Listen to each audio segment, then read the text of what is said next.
अगर आपने ये मशरूब बना के पी लिया तो सारी सर्दियाँ क्या गर्मियाँ क्या सारी ज़िंदगी आपके जोड़ दर्द नहीं करेंगे। बिस्मिल्लाहिर्रहमानिर्रहीम अल्हम्दुलिल्लाह ही कहने के अल्लाह ताला हम सबको तौफीक अता फरमाए। चलते हैं अपने स्पेशल हैक्स की तरफ, रेमेडी की तरफ।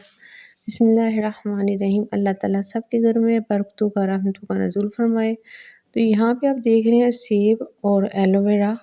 अल्लाह ताला हर घर में बरकत वाली नेमतें अता फरमाए। अल्लाह को शादोबाद रहे। चैनल पे नहीं है तो सब्सक्राइब कर दिए, लाइक कीजिए, अगर प्यारा सा छोटा सा गोल टोल सा अपने जैसा अच्छा सा कमेंट्स कर दीजिए।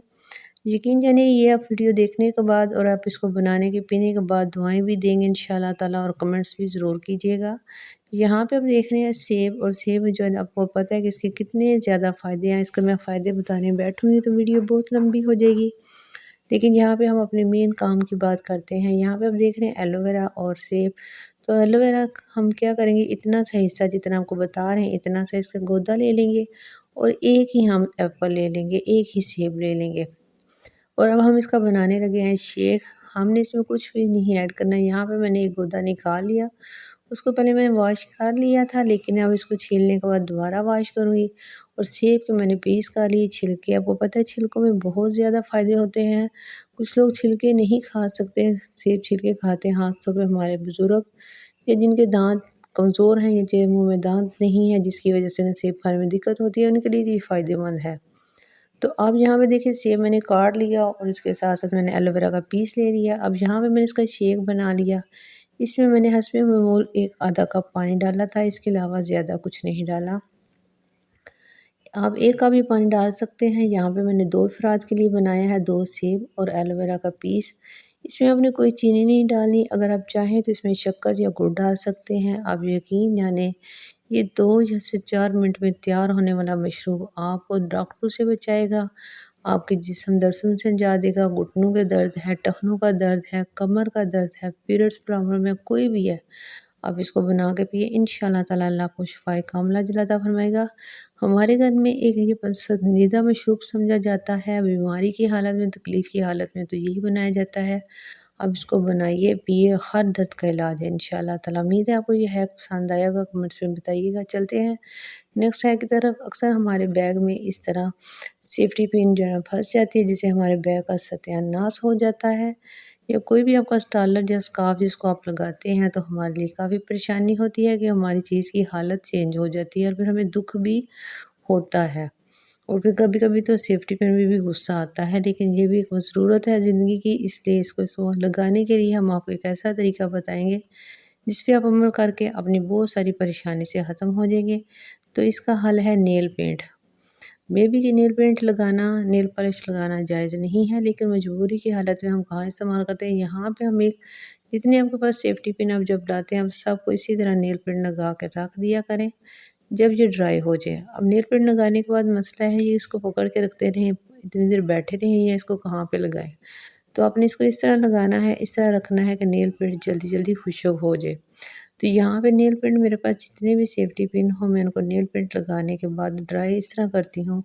आप देखिएगा, आप किसी भी ऐसे हिस्से पे आप अपनी चारपाई या कोई भी आपका एक पीस है जो ज़मीन, उसको आप इस तरह करके होल्डर की शक्ल में होल्ड करके खड़ा कर दें, और इसके बाद आपका नेल पेंट खुश्क हो जाएगा। जब अच्छी तरह खुश्क हो जाए तो आप इसको इस्तेमाल करें। जब तक ये गीला है आपने इसको इस्तेमाल नहीं करना। अब यहाँ पे देखिए ये चारपाई के ऊपर एक छोटा सा बिस्तर था, मैंने इसके साथ लगा दिया। अब जैसे ही ड्राई होगा तो मैं इसको इस्तेमाल कर लूँगी, और आपके पास जितने भी इस तरह सेफ्टी पिन हो आप इस तरह लगा के रखें, सारी परेशानी खत्म हो जाएगी इंशाल्लाह ताला। चलते हैं नेक्स्ट हैक की तरफ। बताइएगा आपको मेरी कौन सी रेमेडी, कौन सी वीडियो, कौन सी टिप अच्छी लगी, और आप कहाँ से वीडियो देख रहे हैं। छोटी-छोटी बातें कर लिया करें, हाल-चाल पूछ लिया करें, बता दिया करें, जीने की एक वजह बन जाती है। यहाँ पे मेरे पास खराब सॉक्स हैं, जुराबें, जिनकी मदद से मैं अब अपनी इस्त्री को साफ़ करूँगी। यहाँ पे देख सकते हैं ये इस्त्री है, यहाँ पे काफ़ी खराब हो चुकी है। मैं आधा टमाटर ले लूँगी, अगर आपके पास टमाटर नहीं तो आप और भी काफ़ी चीज़ें हैं जिनसे हम अपनी इस्त्री को साफ़ करेंगे, लेकिन नेक्स्ट वीडियो में बताएँगे इंशाल्लाह। यहाँ पे देखिए मैंने इस्त्री के ऊपर हल्का-हल्का रब करना शुरू कर दिया। अभी हमारी इस्त्री इतनी पुरानी नहीं है, यानी कि ये काफ़ी देर की है, लेकिन ये इतनी ज़्यादा ख़राब नहीं है, क्योंकि ओरिजिनल इस्त्री जो जापानी होती है उसका जो अपना मसाला होता है वो जल्दी ख़त्म नहीं होता। यहाँ पे फिर मैं थोड़ा-सा सफ़ेद पाउडर डाल रही हूँ और इसके साथ मैं मज़ीद रब कर रही हूँ ताकि कोई भी थोड़ी-सी इसमें जो मैल का छैला है या जो कोई जलने के निशान हैं वो ना रहें। तो यहाँ पे मैंने इसके साथ-साथ टमाटर के साथ मैंने जो सफ़ेद पाउडर डाला है वो है मीठा सोडा। अब साइडों से देख रहे हैं जहाँ से उसका ओरिजिनल कलर उतर चुका है वहाँ से बिल्कुल उसका कलर साफ़ हो रहा है। यहाँ पे आप देख सकते हैं ये कितनी अच्छी साफ़ अपनी हालत में आ रही है। तो इसलिए अब कि जब भी इस्त्री कभी ख़राब हो जाए, वैसे मैं आपको मज़े की बात बताऊँ, मेरी वालिदा ने हमेशा मिट्टी के ऊपर रगड़ के इस्त्री को साफ़ करती थी। जब भी इस्त्री ख़राब हो ना, मिट्टी जो ज़मीन की मिट्टी होती है उसके ऊपर, यहाँ पे ये देखिए मैं इसको खुरच रही हूँ। ये इसके असल मसाला जो होता है, अक्सर मटीरियल लगा होता है वो अभी तक नहीं उतरा, ये आस्ता-आस्ता ख़त्म होगा। असल जो कपड़ों के निशान जलने के या पानी लगा के कपड़ों को जब इस्त्री करते हैं तो फिर हमारी इस्त्री पे हल्के-हल्के दाग पड़ जाते हैं। तो इसलिए इस्त्री की सफाई बहुत ज़रूरी होती है। इसकी साइडों से भी हमें सफाई की ज़रूरत होती है क्योंकि हमारे न्यू कपड़े होते हैं, जब हम इनको प्रेस करते हैं या उनके ऊपर पानी का शावर स्प्रे किया हो तो फिर कपड़ों को दाग लग जाते हैं।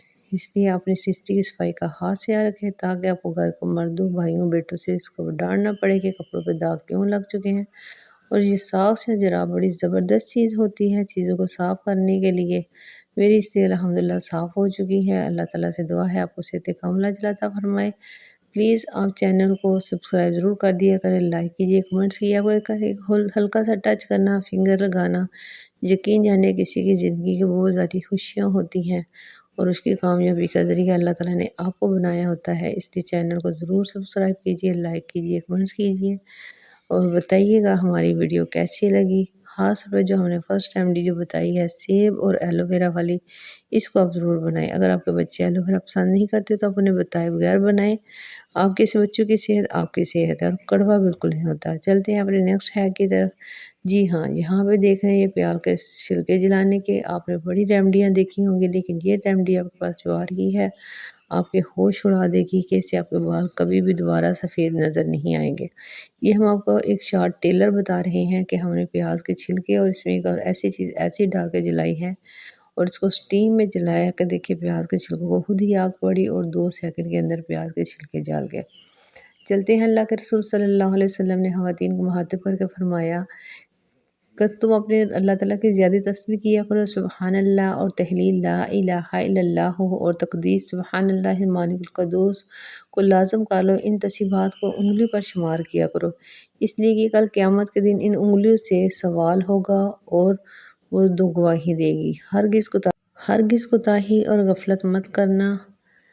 ऐसा ना हो कि गफलत करके अजर सवाब से महरूम रह जाए। अल्लाह ताला आपको और मुझे पढ़ने की तौफीक अता फरमाए। ला इलाहा इल्लल्लाहु सुब्हानल मालिकुल क़ुद्दूस और उसके बाद उंगली पर पढ़ने की तौफीक अता फरमाए। मेरा और आपका खात्मा ईमान पर हो और जन्नतुल फिरदौस में अल्लाह हमारी मुलाकात मेरी और आपकी मुलाकात अल्लाह ताला जन्नतुल फिरदौस में करवाए और खात्मा ईमान पर करे और अल्लाह ताला जब तक ज़िंदगी है हमें किसी का मोहताज ना करे। अल्लाहु अकबर कबीरा, अल्हम्दुलिल्लाहि कसीरा, सुबहानल्लाहि बुकरतु व असीला। बताइएगा वीडियो कैसी लगी।